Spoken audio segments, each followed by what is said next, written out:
அப்பா. அப்பாவ எல்லா பொண்ணுக்கும் கண்டிப்பா பிடிச்சிருக்கும். எனக்கும் அப்படிதான். எங்க அப்பான்னா எனக்கு ரொம்ப பிடிக்கும். அப்பாவோட நினைவு நாள் இன்னைக்கு. மறக்க முடியுமா உங்கள?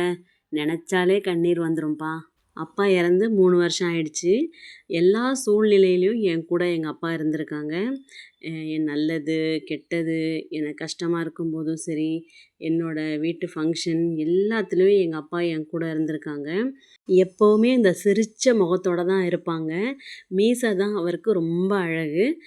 மீசை வச்சுக்கிட்டு நல்லா போலீஸ்கார் மாதிரி ஜெய்ஜாண்டிக்கா இருப்பார். அவரோட இளமை காலத்தை எல்லாமே கட்சிக்காகவே அவர் தியாகம் பண்ணார். அவர் வயசு ஆனதுக்கப்புறம் கொஞ்சம் மெச்சூர்ட் ஆனதுக்கப்புறமா அவர் மாதிரி ஒரு உழைப்பாளி இருக்க மாட்டாங்க. அப்படி ஒரு ஹார்ட் ஒர்க் போடுவார். அவர் உடம்பு வந்து நல்லா நல்லா ஸ்ட்ராங்காக இருக்கிறதுனால அவர் வந்துட்டு நிறைய ஆஃபீஸருங்களுக்கு பாடிகார்ட் மாதிரி இருந்திருக்காரு. அதுக்கப்புறமா வந்து பாரத் ஸ்கேனில் அவருக்கு வேலை கிடச்சிது. அங்கே வேலை பார்த்தாங்க. ஸ்கேன் எடுக்க வர்றவங்களுக்கு ஹெல்ப் பண்ணுறதுன்னா அவ்வளோ ஒரு பிடிச்ச விஷயம் அவர். அங்கன்னு இல்லை, எல்லாருக்குமே வந்துட்டு அவரால் முடிஞ்ச ஹெல்ப் பண்ணுவார். ஏதாவது சர்டிஃபிகேட் வாங்கணும் அந்த மாதிரிலாம் நல்லா ஹெல்ப் பண்ணுவாங்க. அப்புறம் செக்யூரிட்டி ஹெட்டாக அவருக்கு வேலை மாறி போனாங்க. போயிட்டு அங்கே வேலை பார்த்துட்டு இருந்தாங்க. என் தம்பி கல்யாணத்தப்பலாம் வந்து உண்மையிலே சொல்கிறேன், இன்றைக்கி நான் வந்து கண்ணீரோடு நான் வந்து அதை பற்றி நான் யோசிக்கிறேன்.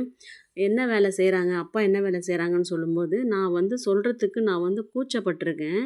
ஆனால் அப்பா இன்றைக்கி நான் வந்து தலை நிமிர்ந்து நான் சொல்கிறேன், நீங்கள் வந்து எவ்வளோ உழைச்சிருக்கீங்க. இப்போ எந்த இடத்துல நான் வந்து அந்த மாதிரி செக்யூரிட்டி ஆஃபீஸரை பார்த்த உடனே அங்கே வந்து நீங்கள் தான்ப்பா தெரிகிறீங்க.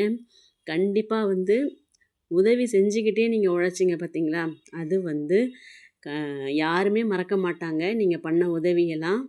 இப்போ நீங்கள் என் கூட இருந்திருந்தீங்கன்னா நான் இந்த யூடியூப் சேனல் ஆரம்பிச்சிருக்கிறத பார்த்து சந்தோஷப்படுற ஆள் நீங்களாக தான்ப்பா இருந்திருப்பீங்க. எப்போவும் எங்கள் கூட தெய்வமாக இருங்கப்பா. ஓகே ஃப்ரெண்ட்ஸ், எங்கள் அப்பாவை பற்றி பேசிட்டேன்.